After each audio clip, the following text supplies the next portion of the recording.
Yo, what's up, all my burners, stoners, potheads out there? This is WeedMan 420 with the WeedMan 420 Chronicles. How are my stoners, potheads, and burners doing out there? Hope everyone's doing well. We got a friggin' phenomenal episode for you today.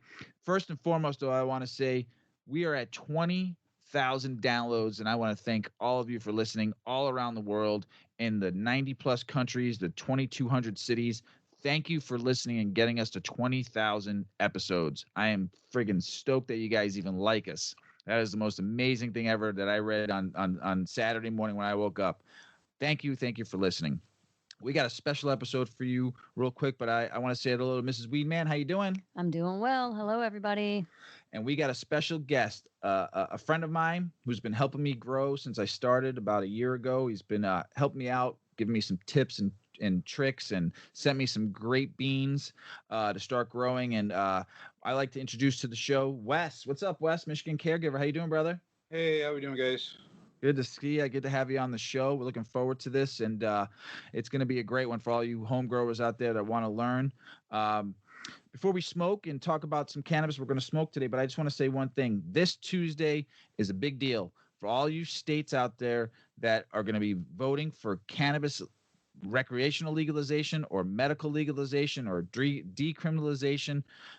Go out and vote on November 3rd. Vote yes in every state that's on the ballot. We hope that you get a win, and we're looking forward to seeing all the results. For all you cannabis burners, potheads, and stoners out there in the states that aren't legal yet, let's hope we get the thumbs up to get to going out there, and all your states come through for you. Also, don't forget, though, after November 3rd, let's all be kind to one another, loving, caring. No matter what happens, all of us out there need to love each other and be kind to one another after this November 3rd election, okay? Love you all. No matter who you vote for, it's your choice to vote. So just go and do it, okay? So let's get started. We're going to smoke. Mrs. WeedMan, we're going to smoke, and we're going to talk a little bit about the strain we're smoking today. We're smoking a strain from Revolution Cannabis, and they had a bunch of big wins on the High Times Illinois Cannabis Cup, and we're going to smoke Turbo Space Cake Garlic Cut 287. Wes, you always post some stuff about garlic strains, don't you? I always see you posting something about that. I run a strain called Garlic Breath from That's the one. Yeah. Such a nice strain, super fun, funky flavor. So this strain, and we just cleaned our bowl, so I told Mrs. WeedMan to take it easy a little bit. But this strain is the cannabinoids. It's all THCA and THC. It comes in at 26.84%. The properties of this strain, it says it's stimulating. It's racy, pain relief, mood elevation. And remember, I told you all that I don't do well on sativas. It is a hybrid, but is a sativa plant hybrid dominant. And the terpenes on this, though, are pinene, limonene, osamine, and mycrene, which is always pretty dominant most of these strains we smoke. But just so you remember what mycrene is, one of the most potent and prominent terpenes in cannabis. And also here we also have limonene, which gives you that lemon flavor. And then one that hasn't been mentioned a lot in our podcast is osamine, which this one I'll read a little bit about because we don't talk about it much. It's found wide variety of in plant life, including mint, mangoes, basil, orchids. Osamine can act as an anti-inflammatory and may be an antiviral and antifungal properties. And we have T here today, our technician, helping us out today, and he's got a lot of antifungal properties going on right now. So don't you, T? So, I don't know either. So, and then also, like I said, we got, so this strain, I'm going to take a hit while Mrs. WeedMan just tells you about that first rip she just took. And then we're going to let Wes talk a little bit about some of the strains that he's smoking today on the show. So let me go ahead. Mrs. WeedMan, what do you think about this strain? Well, of course, we had a clean bowl, so it was a nice, flavorful hit. It was definitely piney and lemony, very fragrant, very tasty. I'm going with just one hit tonight because I have a feeling we don't do a lot of sativa smoking when we're home. So I don't know how that's going to affect me. And I want to be able to speak clearly. So I'm going to stick with one for now. I can hear you clearly So now. far, I feel the like strain nothing. is smoked. For the next maybe 30 seconds. It's a good tasting strain. Yeah, We'll see how it's it good. affects us. Hopefully, I don't fall out on you guys and get all wound up and run around and do laps around the house. But Wes, what are you smoking, brother? I rolled up a couple things tonight, just some testers I've been doing. This first one is called Sour Jam Toast. Oh, Made by Tarantula Genetics. It's the F1s of strawberry and cream from Exotic. Super hard to rare pack for people to get a hold of. Times the burnt toast from Raw. nice. And I saw you throw a little layup out there with all the big fatty doinks you got rolled up for yourself today. What do you like? What do you usually roll? Do you roll backwoods? Do you roll hemp paper? What do you roll? These are just papers from the shop I work at. That's generally what I roll. Sometimes I'll roll a. My favorite blunt is the Honey Blunts by. Sorry. I like the Swisher Sweets, the greens, sweet greens. Ah, Blunts pretty much by anybody. nice. But they're my favorite. Do you smoke out of glass at all, or a pipe? Or is this mainly just different papers and stuff like that, and blunts? Sometimes I have like a couple bongs and stuff, but that's mostly dabs. Really, I don't do many dabs, but that's just what it's there for, you know. I'm right with you. We don't do very many dabs. I haven't tried it yet. They get me very geeky. I do like them every once in a while. I like them in a moon rock, you know, when it's mixed with some flour and I've had some that. keef. Yeah, you've had a moon rock before, but I'm not a dabber. I know a lot of people that love them. Nothing against them. It's just not my thing. I'm a flower power kind of guy, you know. So, but you smoke weed because we ask this question to everybody that joins the show. Why does Wes smoke cannabis? Sure, yeah. I mean, I've been smoking weed for a long time, since I was in high school, really, and I mean, like a lot of people, I think. To me, now that I'm getting older, definitely like more of a medical reason. But originally, I got started socially for sure. Definitely more medical now. Back pain, anxiety, best medicine in the world, you know. There you go. That's what I like to hear. Best medicine in the world. And as we've talked in prior episodes too, of teaching everyone and helping us learn and you learn, is everything we talk about it as it being a medicine. It's been a medicine for 10,000 years. And as Wes just said, a caregiver, why he smokes cannabis. So we're going to get started here though with some questions for Wes. And we want to learn a lot of stuff today, but we have some specific questions on what Wes does and a little bit of bio. So Mrs. WeedMan is going to take this over and ask some questions before we get into the meat and potatoes, which is growing cannabis in your home, which we want to free this plant and legalize this plant for everyone to be able to grow, like you can grow tomatoes, carrots, anything. So go ahead, Mrs. WeedMan, take it over. Yeah. So like Mr. WeedMan was saying, he happened upon Wes through social media. No, through a mutual friend of ours. Oh, that's right. Yes, our man down south in Southern Illinois. I don't know if I can mention his name or not, but we'll mention his name anyway. Mo, our boy Mo down south. And he introduced Wes and I through a picture that Mo sent me of what Wes was growing. And what Mo said to me was this: his cannabis is on another planet.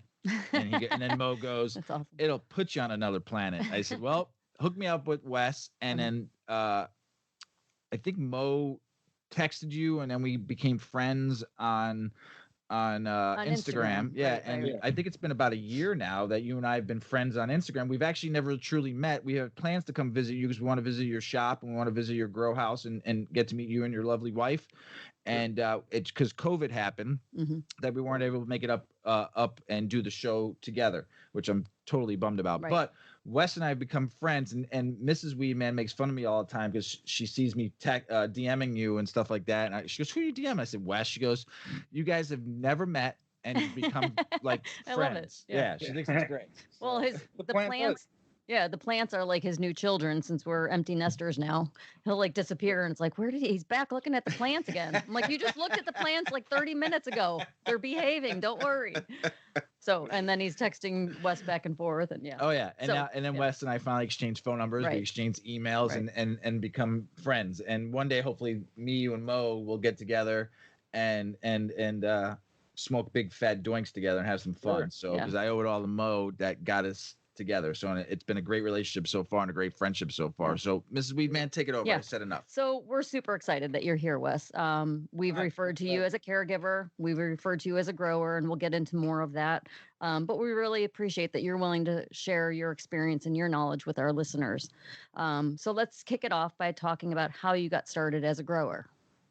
I was real lucky, really. I had a friend who was doing exactly what I'm doing, and he had me come up, and they had some dude out west that trained them, and you know how that goes. They trained me. I ended up leaving them, buying a house here with my now wife.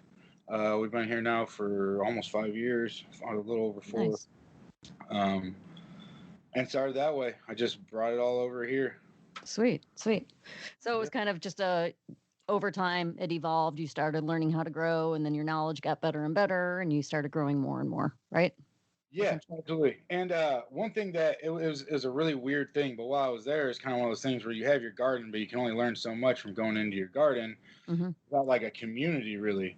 So I went to I can't ever remember the college. It was an online weed college. I'm always bragging about my weed degree. I love it. I love it. The Anything weed like that. degree. But it for real is like very nice. It has tons of information. Even for I don't have it anymore, but for years I kept that like subscribing to it because it has like books and stuff. It's nice. Sweet. So we also talked about you being a caregiver. In Michigan, there is a caregiver program through the state. Can you tell us more about that and what exactly that means? So in Michigan's really awesome in this aspect. The caregiver license here allows people to grow for each other. So anybody over the age of 21 can have 12 plants in their resident. If there's 3 people that are over the age of 21, 12 plants. 1 person, 12 plants per resident. Anybody 18 or over can get a medical card. Any medical card allows you 12 plants. That's in any state of growth. Michigan, I love you. When you're a caregiver, you get 5 patients on top of yourself. And when you get your patients, they say, I'm giving my medical plants to this person to grow my medicine. Whoa. Fantastic. Yeah. It's really great. Like my patients and I are friends. It's awesome. It's just a really great program. You don't have to rely on anybody but yourself and your small circle. Cool. So then that becomes essentially like a business. Is it income producing? No, it's income stabilizing basically. It's a community. There's definitely people who make money off of it. I'm personally more centered around seeds and genetics at the moment. But it's mostly you legally can only sell to your patients. Okay. So the patients definitely make the bills up. Okay. It's not like a big like you see on TV people like buying Range Rovers or whatever it is. Right. It's because they're growing weed. It's a medical caregiver type thing. So you're at least covering your costs. You put a few bucks in your pocket, and and you're helping other people stay healthy. Yep. That's awesome. Exactly. Yeah. So as we were talking about before we went live, you and Mr. Weedman were talking about growing and pH and all of these things with soil. And that was way over my head. So obviously you didn't know all of that in the beginning and your knowledge has evolved, like you said, like college, right? So what is like baseline information or advice that you can offer a newbie grower? Every garden's unique. Everybody, like there's like definitely like general sciences of growing, but you really have to learn your garden. So yes, there's knowledge out there, but my best advice would be to buy good equipment, buy things with warranties, make sure you're not gonna tons of really cheap equipment out there. But so many people. I work in a gardening shop. We're an indoor horticulture shop. So many people come in and they're burned on their this or that and they have these problems because their tent, they bought the real cheap tent, and it has a light leak, and one little light leak can ruin your whole tent. And it's such a terrible thing to do 3 months of work. Like, it really turns you off of it. You do 3 months of work and then everything's superseded because there's a small hole in this tent that you got for $65 on wherever you got it from. Right. So find good stuff. Local stores, if you can, like local shops and stuff, are great. They're falling out. The Monsanto of the industry, Hawthorne, is definitely like moving in. There's shops, represented by Hawthorne now. There's some areas that maybe won't ever know that difference. Wow. But definitely there's tons of awesome communities online that can help you figure your stuff out. But having equipment that's going to work is like number one. Yeah, for sure. You need to get the good equipment. Yep. And that pertains to like so many different areas in life. Some people think that it's just talent, but I mean, you have to get knowledgeable and you have to use the right equipment. It makes every job easier, right? I'm an untalented person, and like I have people around me that like have taught me so much, and I listen and I repeat, and that's it. Yeah. Like, I'm not doing anything special. Life lesson right there. Yeah. Listen and repeat what you learn.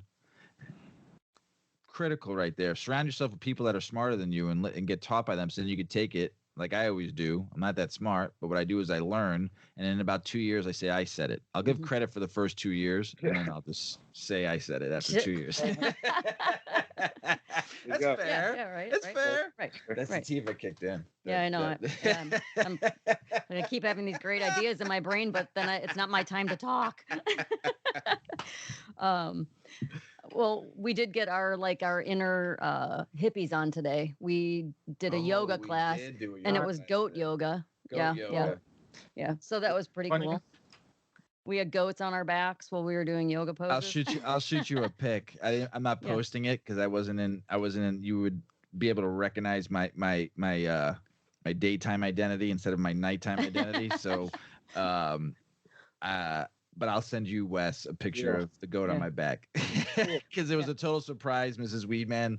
We pull up. I'm thinking we're gonna do regular yoga, and I do yoga 3 days a week. And we pull into the driveway, and I see a goat on a sign says, "Welcome to Goat Yoga, Goaties." And I was like, "What the heck is this?" And I look at Mrs. WeedMan. I'm like, "Where are you taking me?" She goes, "We're doing goat yoga." I'm like, "Oh man!" I said I would have got really baked for this one and laughed the whole time because I didn't. You're like, I wish I knew there were gonna be goats. I would have smoked. I would have smoked a big fat J before I walked in that place and laughed the whole time. I mean, these goats were shitting and pissing all over the floor. No, it wasn't that bad. They shit like 30 times. And it looked like little raisinets. Yeah, pew, pew, yeah, and they were peeing on people's mats. They didn't pee on mine because I kept on pushing away off my mat a little bit. All right, so back on track.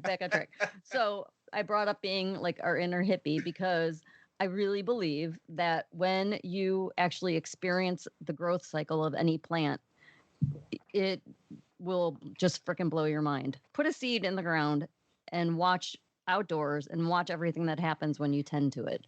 The right insects come along, the bit of sunlight that it needs happens, the rain falls when it needs it, and it just keeps growing and evolving, and it's amazing.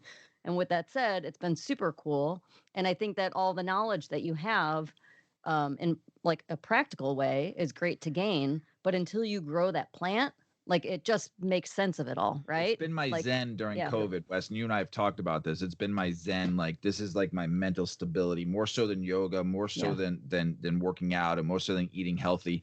Going down and seeing life that I got to grow with your guidance a little bit on this, and you and I talking back and forth has been so zen for me in this since March of last year. It's been incredible. Nice, good. Yeah. How about you, Wes? Why do you love growing? I love it for myself. First off, you know, you don't have to go buy it somewhere else. You know exactly what's going into it. You can go after everything you love yourself, and you can just help so many people with it. Mm. It's finding somebody who doesn't put like pesticides and do nasty different things for your medicines is hard. Mm-hmm. I sell things like that in my shop, you know, so it's like, yeah, I know people use that shit. Right. Uh, so I really enjoy being able to, like, you know, make an edible and help my mom get to sleep at night, or get this or that I have a, you know, another caregiver that makes this or this, and because people have their different like little things, Mm-hmm. and being able to like have those interactions and help people, uh, and now being able to do that like on the legal side of this thing, is awesome. It's awesome. That's cool. That's cool. That's great. So, I'm not a great database of remembering what I enjoy smoking. I definitely know in the moment that that was some crazy fun stuff, or whoa, that put me to sleep, or whatever. But beyond that, I don't really, maintain that the name of the strain or whatever. I do know like sativa versus indica, and Mr. Weedman really needs to lay low on the sativa. I know those things. But I don't particularly have.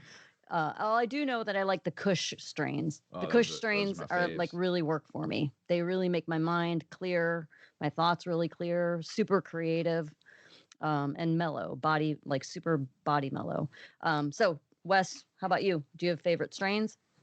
Uh, yeah, for sure. I have favorite strains to smoke and favorite strains to grow. Yeah, there's a lot that goes in, you know, that people's favorite strains to smoke probably aren't people's favorite strains to grow, kind of thing. Hmm. Right now, my favorite's probably in the garden's probably Flow G. It's a rare dankness strain. I didn't pop the seed or anything. It was just a cut given to me from a friend. Um, Fantastic to grow and smoke. Um, those are the keepers, you know. Yeah, cool. So now that we know what strain you like, how you the advice you gave to the newbie grower, now we're gonna get into the fucking meat and potatoes. And I just texted Mo a picture of you saying we're recording right now. He goes, "Oh shit, when does it come out?" Yeah, That's great. He's that's laughing. awesome. So little shout out to our boy Mo. So growing weed and cannabis indoors is a lot different than growing outdoors, and I'm growing indoors right now, and you've been helping me along the way. So actually, since the beginning, I mean, since my first grow, you've been giving me advice and what to buy and what to look for and stuff like that. So step one, we're doing this in steps for all you burner stoners and potheads out there, so we can just take you down the line. And then eventually, if you'd like, we'll give you Wes's Instagram at the end. He'll give a little plug to his Instagram. So if you have any questions and anything after this, Wes can help you out, and hopefully it does. And then also we'll talk a little bit more about his genetics too. But step one, grow room and space designate for cannabis. Wes, what are you going to teach us and school us on that? Yeah. So I think I already said it once. I'll probably say it again. Everything in gardening is super personal. Um, with your grow space, it's really what you have. You know, I don't think there's, you don't have to go out and do it. What you have. You have a closet, 2x4 area. You know, make sure you got a little bit of room for your nutrients. Make sure you put out a little bit of room for this and that. And that's really like it. You know, it's hard to say do exactly this. Um, and if people tell you that, it probably is just because that's the only thing they know. Well, the one thing you and I talked about from the beginning was grow lights and the importance of a good grow light. And I remember when we had a big power outage here, and my light went out, and I was panicking because my cannabis plants. I was good thing I was going. I was in between grows. So, but I had just started my next grow with some seedlings, and I was testing out my light. We had a big power outage, and I was going back and forth with you about grow lights. What kind of grow light do you suggest that newbies and beginners start with? So I really LED recently, like the last few years, it turned a corner.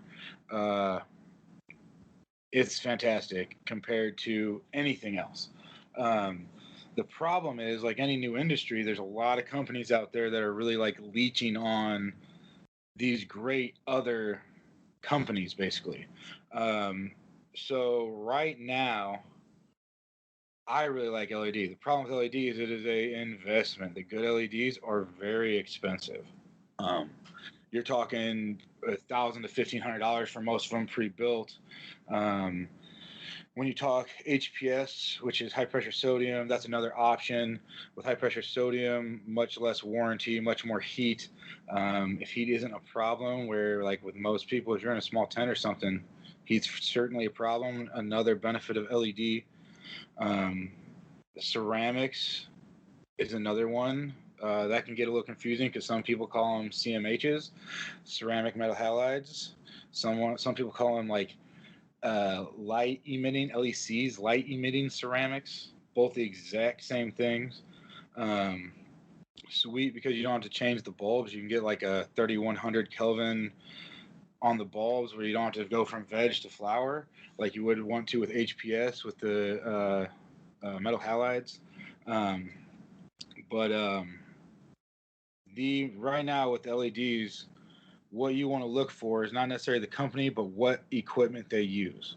Uh, in my knowledge, to what I know, the LED made by Samsung, it's a 301. There's an H and a B, both super high output on par. Read high PPFD on the plants, and their sweet spot higher than anything else. Um, if the LED is not running that, it's not running the best LED. Tons of great LEDs. That's the best one. Samsung 301H, 301B. The Meanwell driver also pushing those 5-year warranty on that bad boy. Super sweet. Um, but yeah, besides that, if you want to save money, you can go with HPS. You can go with ceramic.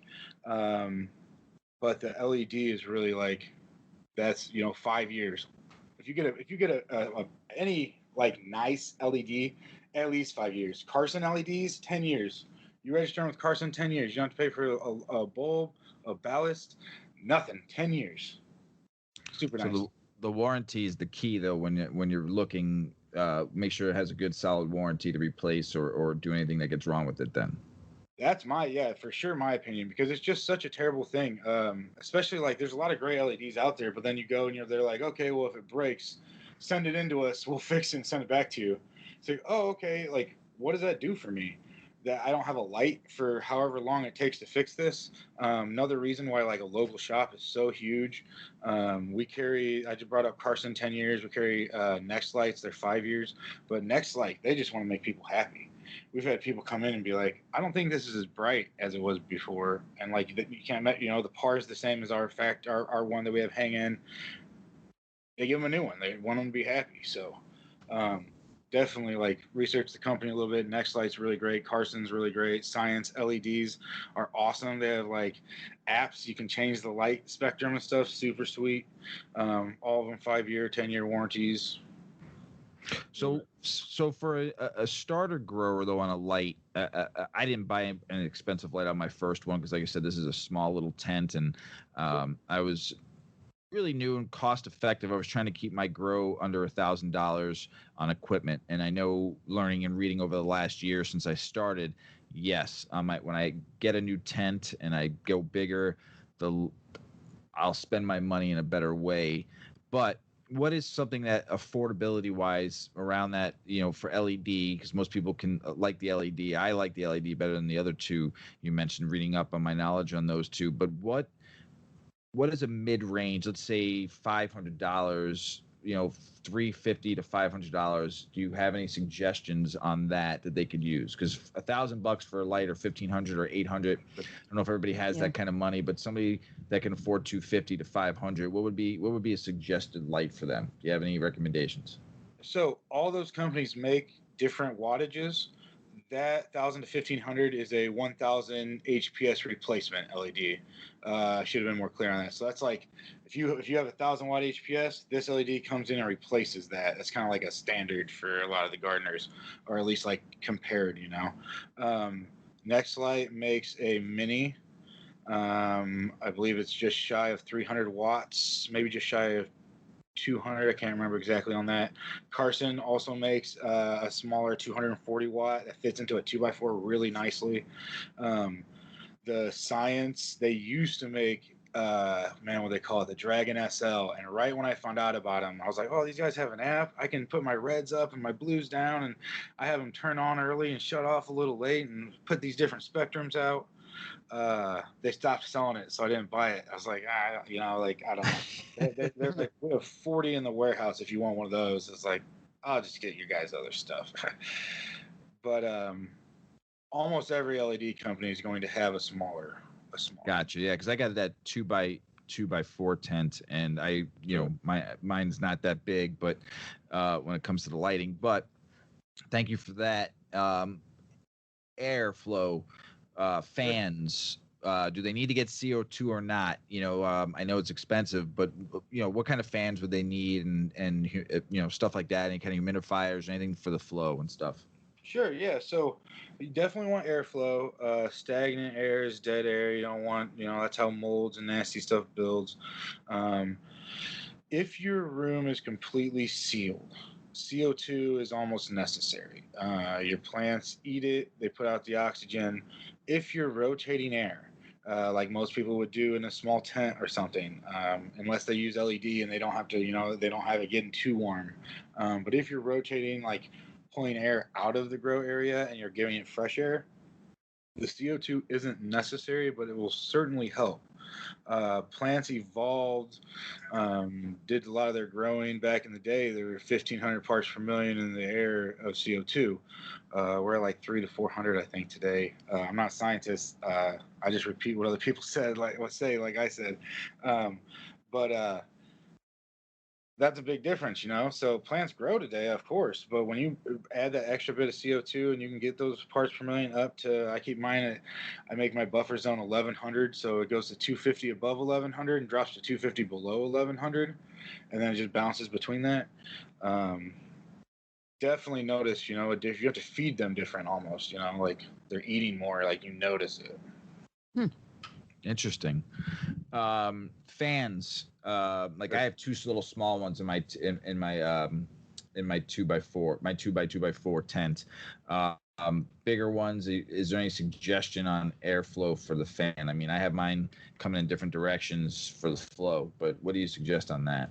So I am lucky in my room in that I can maintain airflow around. They call it a sea of green gardening, so I can maintain airflow around everything, and then I just kind of like push it in as I want with high fans.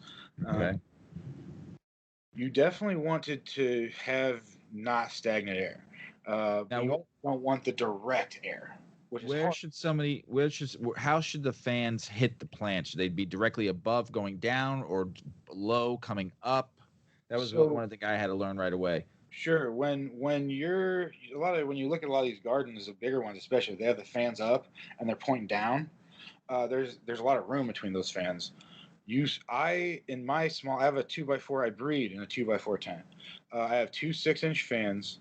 I have them one in the back facing, like, just kind of moving air just like across the front of the open air, and I have one under the canopy kind of moving air under, like where their leaves aren't blocking them. I try to keep a lot of my fan leaves cut. I pretty much constantly, like at week 1 they go in almost naked to flower. I do another really good trim up week 4, usually week 6 again, and then I keep the trims done. But letting air get into your plant is huge. That's interesting. Yeah, very interesting. Thank you for that. That was one of the questions I had in the beginning. What about temperature control and climate control and monitors and stuff like that people need for their grow tents? Okay, so you have the perfect way to grow things. And then you have, like, you can grow a plant in a south-facing window, So perfect way to grow things. You follow what they call a vapor pressure deficit chart, VPD. You can look it up online. It's going to be a humidity to temperature chart. Um, it's going to be your optimal growth. That's where your best, like you're going to get the most growth. It's going to off the top of my head, I can't remember. My room LED likes it a little bit warmer. My room sits between 80 and 85 degrees. My humidity is between like at 65%. I can keep it that way because I have a humidifier, a dehumidifier, an air conditioner in the room. I have a dehumidifier outside the room along with another air conditioner and another humidifier. But you don't need that. That's optimal. It's like what you can work towards. Is if you have air moving and your humidity is like staying above 40%, things aren't getting fried, you're going to be okay. So in a 2x2x4 tent, or maybe a 3x3, what would be the optimal for what they would need for that? So I would personally like in a small tent, for sure a carbon filter with a 6-inch fan, maybe a 4-inch fan if you can figure that out. 4-inch, it's just like not very common. So sometimes you pay a little bit more for things that aren't very common, even though they're less. But definitely something to pull air out. The carbon filter is going to take care of all your smell. It also moves a lot of air. Any good tent's going to have at least one air port that you can open. Open that bad boy up, get air moving through there. 2 small 6-inch fans should do it. If you want a couple more, you definitely can. Little clip fans, though, are 6 inches, perfect. Maybe a little floor fan if you have the room on the floor. Your tent, but besides that, man, your light. You can regulate humidity a lot in small tents like that, just simply by like misting daily, making sure your watering's on par and nothing ever gets really dry. Like you can, that's what to start, 100% what you need. Nice, perfect. What about soil, grow medium, as we call it in the cultivation world? What kind of medium should people use? It's just the soil, if you don't know what medium is, but folks out there, but it's soil. So there is what I see where we have basically 3 different ways that people like to grow cannabis, it seems like. One is what people call the potting soil, the peat moss type mixes. That's going to be something that needs to dry out in between waterings. I always call it the 2-knuckle rule because somebody over 2 years ago told me that's what it was called. Now that's what I tell people what I call it. 2 knuckles deep. If it's dry, you're good. Water that bad boy. Overwatering in soil literally kills your plant. Like your roots rot. Roots don't work. Plant doesn't work. So you got your soil, what people would call your potting soil, cocoa. Now cocoa is sweet because technically a hydroponic. It's like cocoa husks that really look like dirt, especially from far away. You use it like dirt. You put it in pots like dirt. You amend it like dirt if you amend it with things. But the sweet thing about cocoa is when it gets wet, it lies like a pile of sticks instead of getting like muddy. That's beneficial because then your roots don't rot out. You're supposed to constantly have cocoa be wet. I water my cocoa 5 times a day. Each watering's twice, 2 waterings in each time. Just kind of like water them, let it go down a little bit, water them again, get my little bit of runoff, make sure everything's going good. Most people right now are watering cocoa. And then you have your straight, like what people would consider hydro, like your hydro ton, the clay pebbles. Some people go like chunky perlite and stuff like that. I would suggest for a new grower to use what they call as a water-only soil. It's sweet because it has most of the food in it.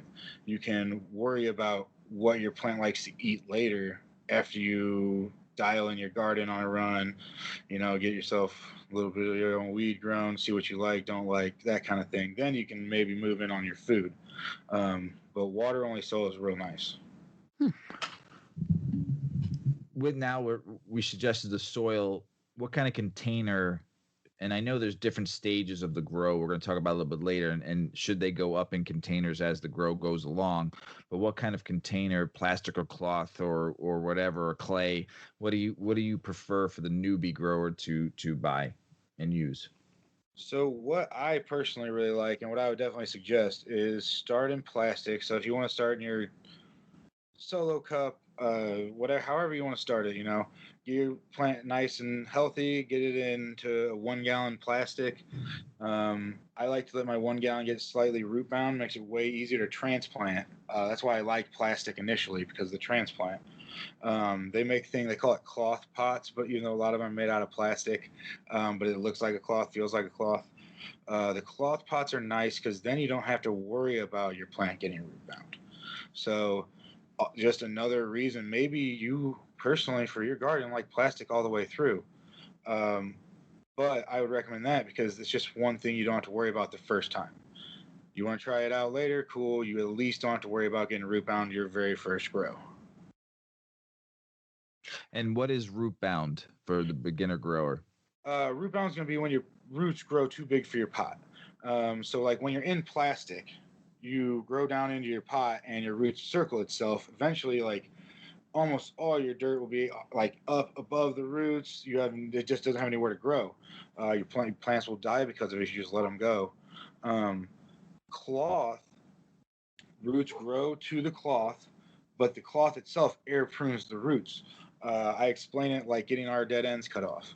Lets the roots continue to grow, but so they don't get root bound, quote unquote. And since with cocoa you can water it 5-6 times a day, you can continue to water that. And I've had really nice looking plants in 1 gallon cocoa pots that finish out super nice because it constantly stays wet. The roots are constantly growing. I'm feeding it food, 5 times a day. But with that water only soil, you can't do that. But you still don't have to worry about being root bound in the water only soil. Gotcha. In the cloth. Should someone add nutrients to their soil, and what do you suggest some nutrients, and then how the scheduling should be when they use nutrients? Sure. So if you use a water only soil, that's one of the sweetest parts about the water only. Maybe towards depending on what pot you go into, how big and strong your plants are, how fast they eat the food that's in the dirt already. Most people, I'd say, if you go from a 1 to a 5 and you're got 2 of them under a few hundred watts of LED and a 2x4, you're probably going to be able to get to week 5 or 6 of flower before you have to add any nutrients. What I would suggest for a new gardener would be to follow a nutrient regimen. Find something that interests you. Right now, to me, I'm constantly checking out different things, and I have my regiment that I run, but there's new stuff that's constantly coming around. So there's a nutrient line called Floramax I really am excited to run. Excited enough to buy their whole line. Get yelled at by my wife. Stuff is expensive. It is expensive, It's I gotta test it, What if it's better? It's just 5 things. I use 10, Floramax. So I like that because it's super well rounded. It seems like everybody's used it. It seems to not just be oh yeah, it's pretty good, but be oh yeah, it improved my stuff. And then another one called Front Row Ag. That's sweet. That's a powder instead of a liquid. Super well rounded, it seems like as well. Only a few things also to add. Both of those are super nice, it seems like. But any line is going to have what you need mostly. If it's a line that's, especially if it's survived for a while, I would just stay away from the hawthorn stuff. That's me.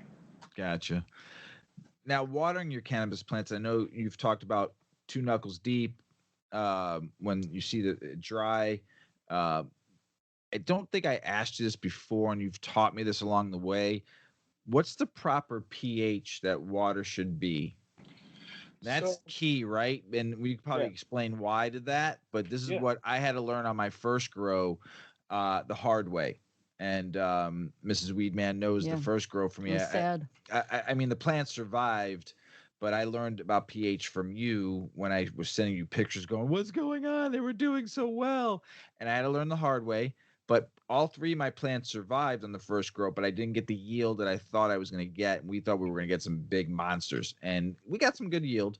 Don't get me wrong, and the cannabis is sweet, and but I could have done better. Let's explain to people. This is important. I think probably one of the most important things. I think most people, especially for the newbie grower like myself, going on the first time, that I think that you need to learn, or else you're going to have a terrible experience, and you're not going to know what the hell's going on. So take it away, Wes. Yeah, so the pH is going to be the acidity of your water. Um, the acidity is directly correlated with what food is more available to your plant. Having a food too available to your plant can lock out different things. Having a food not available at all to your plant can not lock out different things. There's a lot of charts on them. I personally, Blue Lab, the pH and TDS meter that we had talked about, I personally like their charts. They're just like real easy to read and nice little charts. But it correlates directly. So in cocoa, generally people like lower pHs. I fluctuate my cocoa from a 5.7 in veg. I bring it up to a 5.9 at the beginning and end of my flower with what am I doing? Or a 5.6 at the beginning and end of my flower. I'm sorry, and a 5.9 in the middle. That's just to encourage my plant to uptake different nutrients, potassium at the beginning and the end, and phosphorus in the middle. But we with wrong pH, it really doesn't matter what you feed. If your pH is off, it's not going to matter how great your food is, how great your plant genetics is. It's like I like to compare stuff to people. It's a hard one too, but very important. Parts per million, same thing. That's how you measure what's in your food. A lot of people are like, well, I follow this schedule and I know exactly what's in my food and I know it's not too much. But you never know unless you measure. So, sometimes your 5 gallon is, you're only filling it up to 4.5 gallons and you're measuring a little bit over, and that's causing your lockout, and you literally don't have any idea until you get that TDS meter. What's lockout, so people know? Lockout is going to be, in a situation like that, caused from a abundance of salts that go into your plant and burn your roots. When your roots can no longer uptake nutrient, it locks out, so it just doesn't uptake anything. Lockout is terrible because it's not like, with some of the other stuff it's like, oh, it needs a little bit more of this, it needs a little bit less of that. If you're like really on it, I'm not really even on it like that. Like sometimes but it's so lockout is going to be your leaves are going to start dying, everything's going to start looking nasty. Usually people are like, I'm not watering it enough, and it's getting caused by overwatering. So you're like frantically watering, wasting nutrients, burning things. Definitely nice to know exactly what's coming out, what's going in, all that of your water. So my takeaway on that is that pH is really the make or break of your growth. It is for sure. Yeah, it's like directly correlated with what your plants can and cannot uptake to be, to be a healthy plant. Cool. Yeah. Water important. Mm-hmm. Well, I think I would be that way. I would totally, like, if whenever I see a house plant that's like drooping, my first go-to is water. Oh, it needs water. It needs water. Yeah, yeah. Not nutrients, right? Just needs water. Or maybe a bigger pot. Or yeah. No, it's just water. It needs water. Or maybe not nutrients. Yeah. Yeah. For reaction. Mm-hmm. Yeah. Mm-hmm. What are the stages? And I've talked about stages, but never in a growing situation with everybody out there. What are the stages? Like just real basic, stage 1 to stage end. Sure. So you start with your germination or your clone. After you get that going, you generally start week 1 of veg. Depending on how big you want your plants to go into flower, they say generally, every garden is different, every strain is different, every pheno is different. But they say generally your plant's going to grow 2 to 3 times from veg to flower. So once you say, okay, this is the size I want my plant because this is the area I want it to fill in my flower room, or this is the area I want it to fill, so I'm going to flip my lights to 12-12 in this same room. Um, so you have generally 1 to 4 weeks of veg. Some people, go a little longer than that. And then in flower, depending on the strain, very, very short, and rarely are plants done super fast, like 7 weeks, but you see like 8 to 9 usually, some 10s, and then some you can get into, especially like the sativa or some of the land race that like were brought up and generation after generation, like longer days and longer seasons and stuff. Sometimes those will take like 14, 15 weeks to fully mature and do what they need to do. So, but basically, the basic home grower like myself is basically 8 weeks. 7, 8 weeks is basically for flower, right? Would you say? I would say most plants you're getting like a solid 8 weeks of growth. Give it a week or two of flush. That's what I generally do. Sometimes, especially for the really early finishers, that causes a small problem. You can tell like they're ready to be done. You can always check your trikes. Also, the trichomes on your plant will go from the white to like milky, like the clear white, bright, to like a milkier to like a bronze color. I remembered that. And then also the pistils, which are the little hairs. Usually, people have told me, and I think we've talked about this, when they don't touch them or harvest them until they turn totally red. If you got white still on there, they still need to finish up. Would you say that's true or not? Um, I'm sure definitely for some strains that might be true. Certainly, but not all of them, because every strain doesn't have red hairs. That's true. Some strains, I've had. I mean, I don't pay attention to the hairs on it too much. I'm sure there's a science behind it, though. I just don't pay attention to that too much. I pay attention to the plant, kind of like how the colors have changed, how the leaves are looking, specifically for sure. You'll usually, when you start bringing out taking that food out, the plant's going to kind of like realize that, hey, it's getting, finishing time. Um, I do a revolving garden. So, but even like I like to do a couple cold days when one of my plants is getting close to the end, at least try to like generate some finishing that way. They have finishing products. I personally really like Winter Frost from New Millennium. Um, but just finishing, just doing water too, can bring out stuff in plants. So that's like the last 2 weeks where you flush with just straight water, no nutrients. You're just getting everything out of it. And from what I've read, it's for more of a cleaner smoke. You'll get, the white ash and all that stuff from flushing your plants and then doing the rest. We'll talk about a little bit of harvesting and curing too. But that's to get all that. Is that true or not? That from what I've read? Yeah, it definitely cleaner. I like to get as close to zero. Like sometimes you're on time crunch, sometimes you're doing this or that. As close to zero extra. So like my tap water, that's all I run it through like a real easy little chlorine and sediment filter. So it's basically tap water. It's at a 0.2 EC. EC is just another way to measure your parts per million. And when it comes out, it's got to be at least under 0.4. So that means that it's washing out almost nothing. After a few days of that, based on the plant again, sometimes it's like, man, this is still, hold on to a little color. Or I think this is going to finish. Or like a lot of my plants I've never ran before, so I don't know that. But when you run a plant a few times, like, wait, I'm not getting this or I'm not getting that I've gotten in the past, so it's not ready. Gotcha. Okay. Super newbie. I've never grown plants. I've only witnessed them growing. I haven't followed it as closely as Mr. You talk WeedMan. to him and say hi to him. I do. And sing I him check some on the songs. kids. I'm like, come on, kids, get strong, make big flowers. I do. But okay, so just to backtrack and kind of clarify, veg, bloom, and run. So I think that refers to the growing period, and then you change your lighting to the bloom period when you're making your buds, your flowers. Yep. And then a run is the full cycle of the plant. A full run, yeah. So that's probably not even like a term. That's what I call it. A full run will be like the full cycle, the full tray. Like, oh yeah, I just came down with that run, or I just got this run. But that's seed not to smoke. Yeah, that's like it's got finished. It's done. Okay.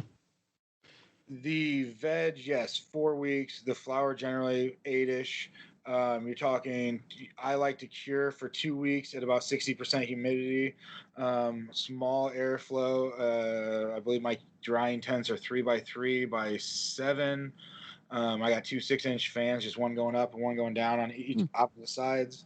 Um, the dry the a lot of people like to like flash dry.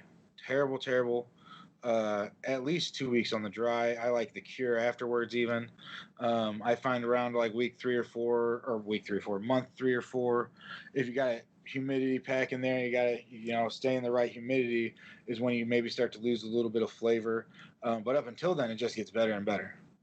Yeah, I noticed that when I was curing, I tried every week. I just took a little snipping, and we tried every week. And by the 5th, 6th week, when it was really dry, when it was good. perfect, it was good. The smoke was unbelievable compared to. And I liked smoking it wet. Don't get me wrong; it was great. But the curing process, we tested it out, and every week got better and better.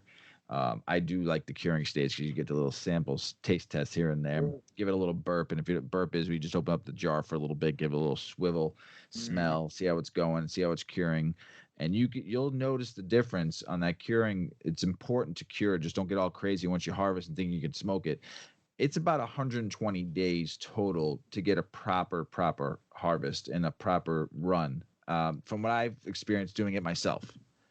Not everybody has. Buy from your dispensary for a little bit until you get this 120-day run from seed to bean to the end. So it's patience, but use it as a zen, and it's trial and error. Like Wes was saying, like everybody's garden is different, right? Because we all are different in different environments, different climates, different setting, different preferences. So just learn as you go. And you can look at different tables and charts online about the growing stage of cannabis plants. You could see it all from germination to the end.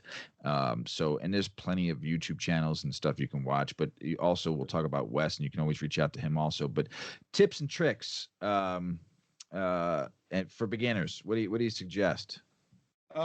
Definitely, like we already said, the equipment. That's one of the we just talked about. It takes so long to get something great, and you got one thing, one light leak, and 120 days later, you're sitting there going, "Well, crap! I didn't realize this was full of seeds until it dried up and shriveled up a little bit, or whatever it was." But good genetics too. Your room. It does not matter how dialed in your room is if your genetics are not there. It does not matter how good your genetics are if if you don't have your garden dialed in, if you're not trying to hit your sweet spots and do all that. You can grow some pretty good weed, like the weed you get at dispensaries and stuff, but you're not going to be able to grow like that, like perfect. Wow, I understand like this cross, and I have these flavors coming out and this and that. Without the genetics, which are everywhere now. I personally, so what I really like is wait, hold on, Wes. Let's talk about this for a second. Genetics. We're talking about seeds and beans, and I don't know. You guys all have to follow Wes on his Instagram like I do, and I don't mean to interrupt on this, but we were talking on Friday about the show, Wes and I didn't know his significant other's wife was in the car. I was on speaker, and I know Wes has a problem. And I said, Wes, your problem with buying beans, and you're always joking about yourself, and you show me your refrigerator and all the time, and you got like thousands of beans. And Wes is full of beans? Full of beans. Exactly right. Wes is full of beans. But he's got a problem, and he admits it. Your awesome wife kind of gives you a little shit, doesn't she, for all the bean habit you got there? For being full of beans. It's she gets it. It doesn't take a lot to realize that like you go on there, and I'm always like, hey, guess what? I got this pack the other day for $75. Look what it just went at an auction. And she'll be like, oh, cool. And it'll be like, $200 or something. Like, are you going to sell it? And I'll be like, no. If it's 200 now, it'll be like 300 next year, And like, hey, we all have to justify our habits, right? Everybody has habits.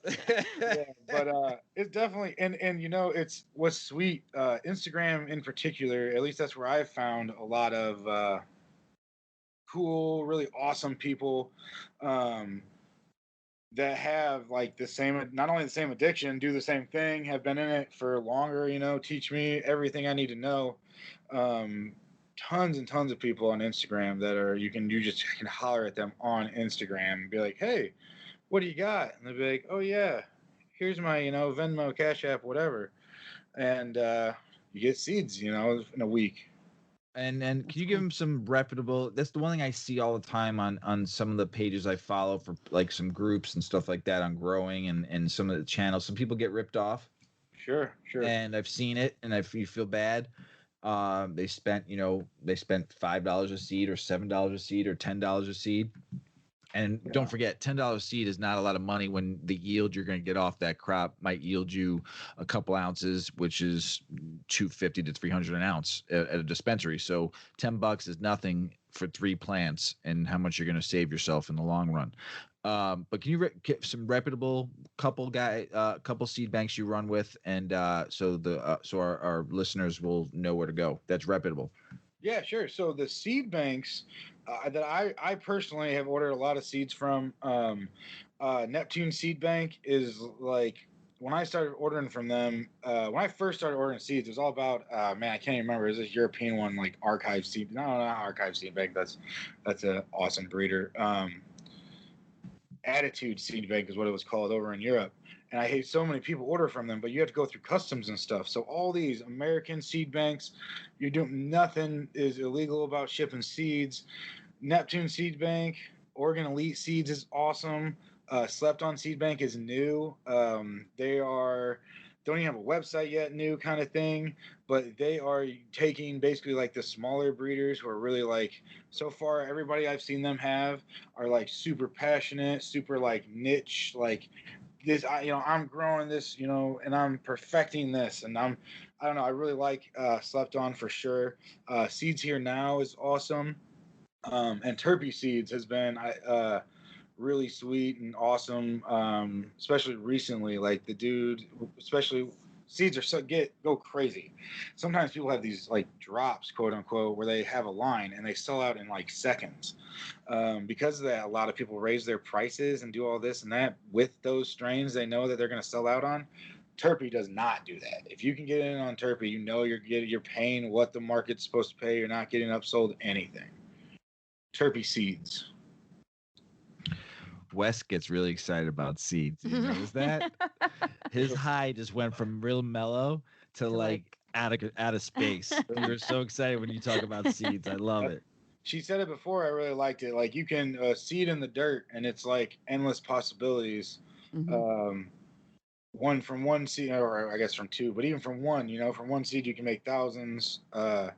That's how I personally.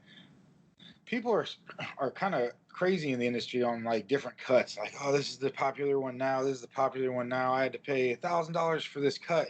Every clone looks exactly the same, pretty much. Like sometimes you can tell a little bit of the difference, But with seeds, like there's just no reason for somebody to say they had something, or you have something that literally nobody else has. They might have that strain, but they don't have that pheno. Right. Pheno is a huge thing. It's like the difference between brothers and sisters. I would have to assume most people are going to look at their brother and sister and be like, I'm not like that person. So that's exactly what phenos are. Like that's a huge thing. That's another reason good genetics. When you have good genetics, you can pop 5 seeds and you can get your 2 females, 3 females from that, and all 2 or 3 of those females can be great phenos and sometimes really close, depending on how hard that strain's been worked. Sometimes you get all kinds of variation, but when you have good genetics, it's all going to be good still. Yeah. Don't I get a couple of the seed banks that you suggested on your Instagram, I went on, and you can like just searching and reading about phenos and about seeds, and you can dial in. I mean, I spent like 45 minutes to an hour one day just on one site, and it was probably a lot more I could have read. I'm like, this could become an addiction, just buying Sure. good genetics, and but also just the research of it I enjoyed.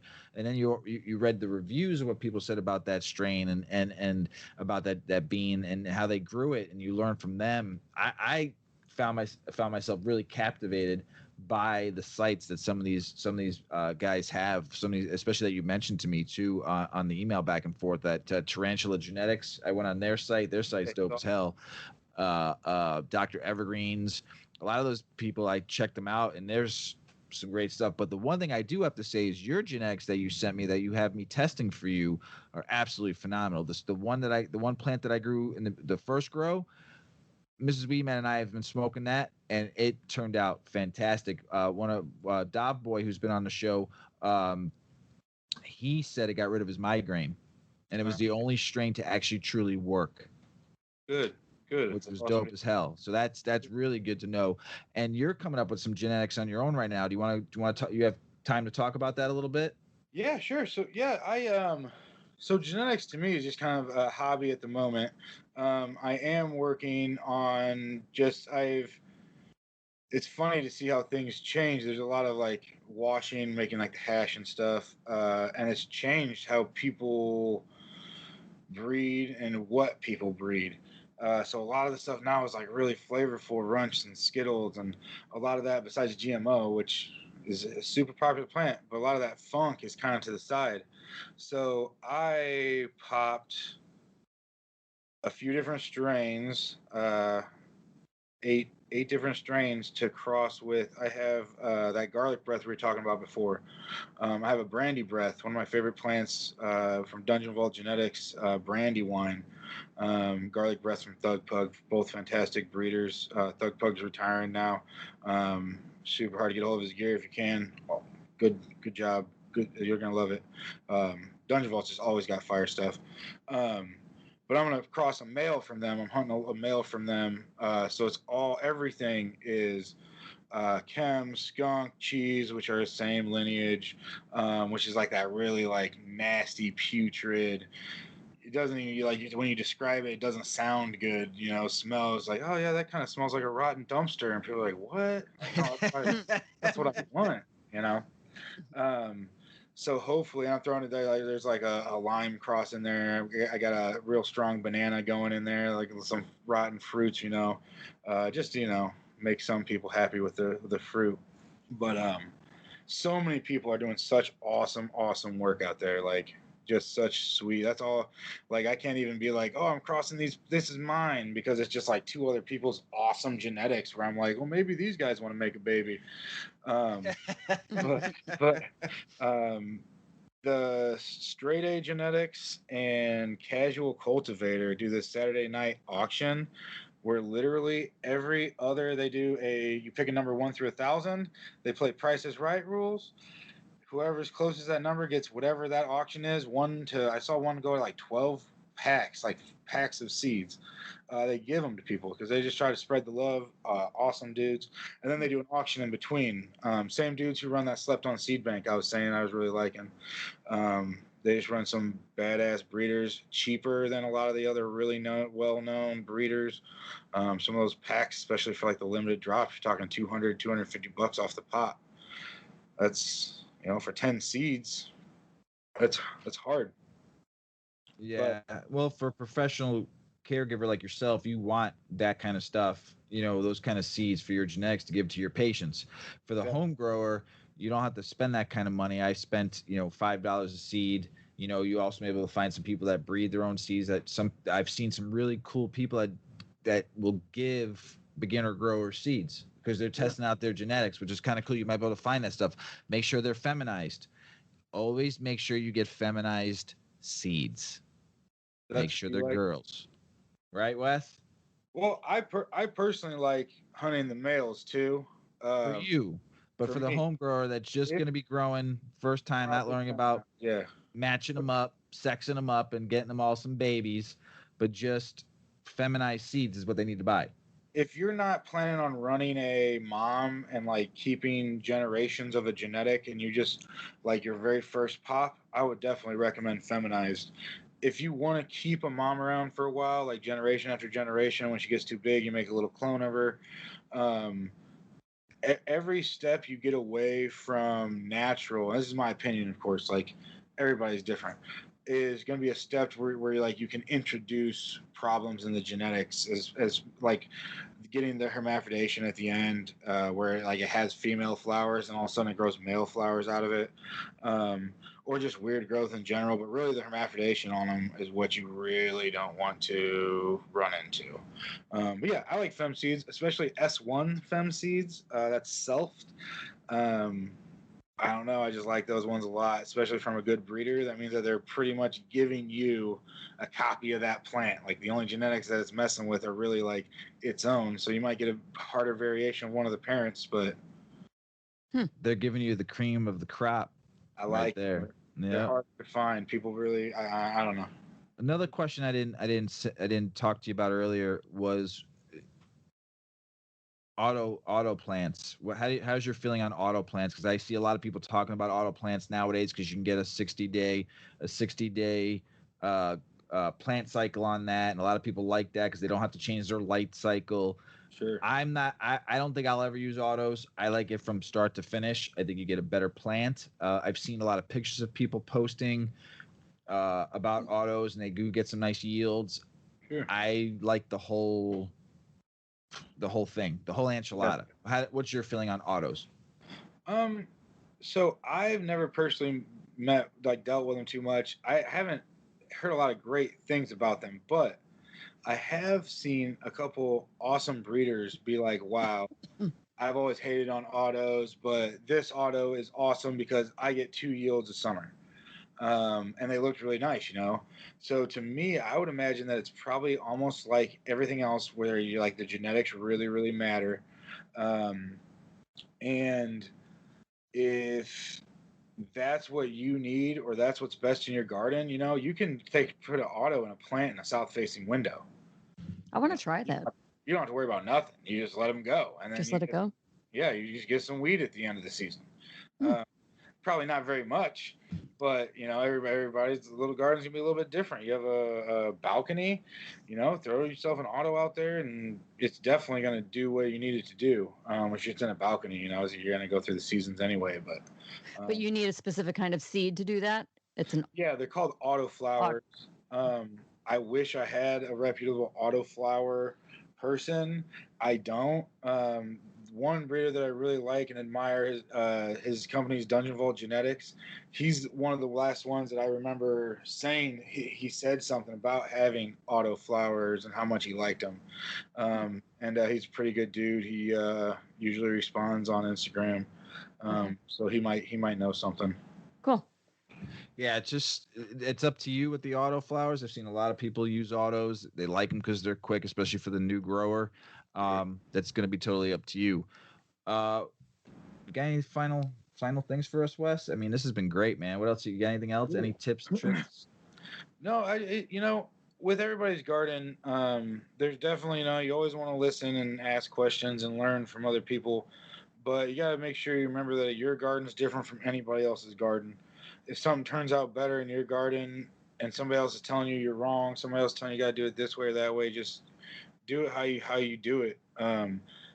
Literally every garden could be different for a million reasons.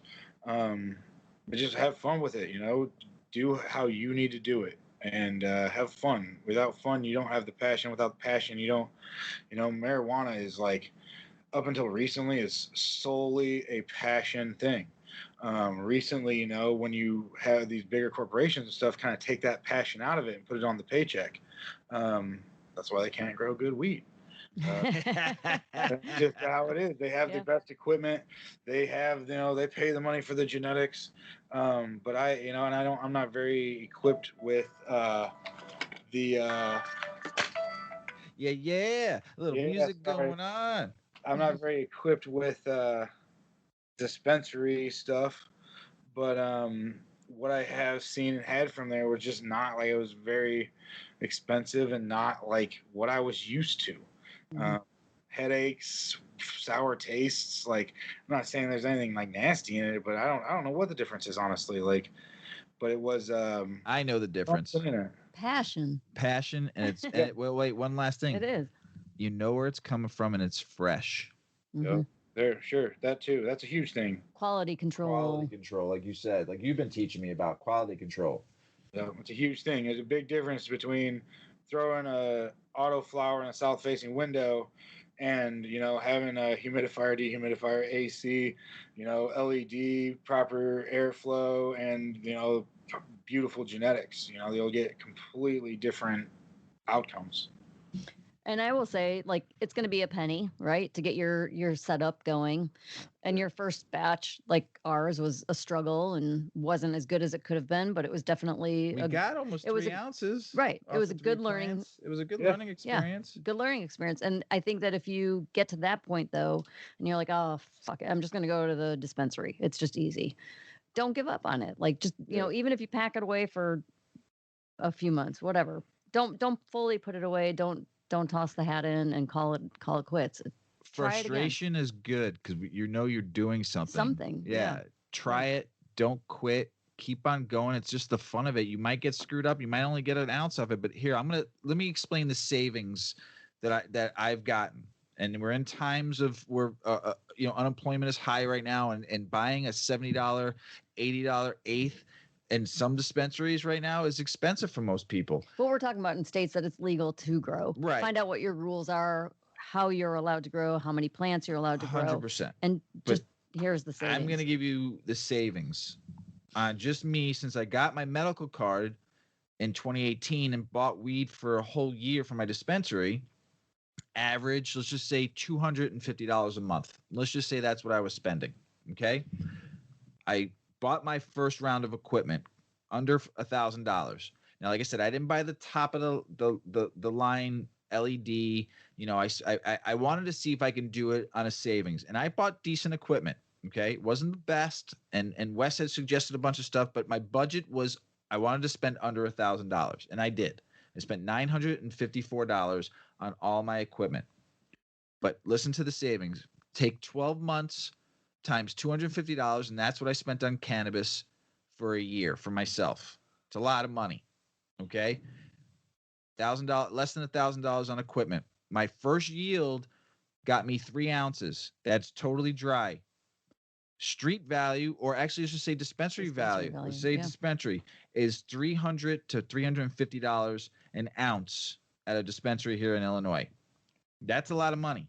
Street value and back alley deals like our boy Dov Boy is around $200, $250, depending on where you're getting and where you're buying it from. So let's just say dispensary $350. Okay, I saved myself $350. Times that by 369. It's over $1,000 in what I got off of my own cannabis, paid for my equipment, because that's what I didn't spend in the dispensary. It's a break even the first year. The first year was a break even. Yep. Yeah. Now on my next batch of plants, which should yield me, if it yield me 3 ounces again, that's over $1,000 in savings that I didn't have to spend at a dispensary, that I got to keep in my own pocket for buying 3 seeds that Wes sent me. I think that's pretty dope. Where dispensaries could still come in though, like for people who don't want to go, just are flat out like, no, I don't have the time, whatever, I'm not doing it.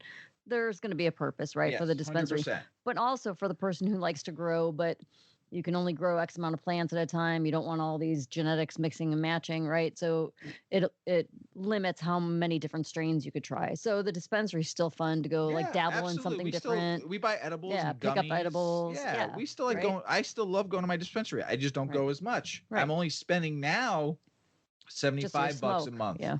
Because I like still going to maybe get some pre-rolls every once in a while. Maybe there's a new strain I haven't tried it that I can't grow. I'm not saying don't go to your dispensary if that's where you go. Right. I still go and enjoy. I still buy a cartridge every once in a while. But the overall savings for me is huge. So let's just say now I only spend about $75 a month at my dispensary, which is fair. I think it's fair. Wes, would you agree? Mrs. WeedMan, would you agree? Yeah. Totally. Yeah, I mean, it's not too bad for medicine, Right. Anything else, Wes? No, man. I mean, I got some of these. I don't know if people would be interested in some of these other breeders on Instagram that I really like. Especially if you're looking for some fun first-time genetics, Kraken Genetics, Masonic Smoker. He used to grow for Oni. He does a lot of really fun stuff, all cheaper. These are like $50 packs and under. Dr. Evergreens you talked about, the Mackie Moda seeds, awesome. under $50 a pack usually, especially if you can get like a Halloween special or whatever they run. The Mexicano Genetics. We talked about Tarantula Genetics already. He's a homie right down the road from me. He runs some fun new stuff. Man, gosh, there's so many other people, like other awesome breeders.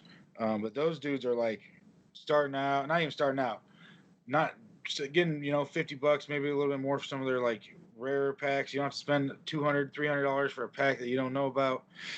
Awesome dudes. You can always holler at them too on Instagram. They're just good, all good, all around genetics to grow good plants. Hell yeah, love it. Mrs. Weedman, you got anything else for Wes?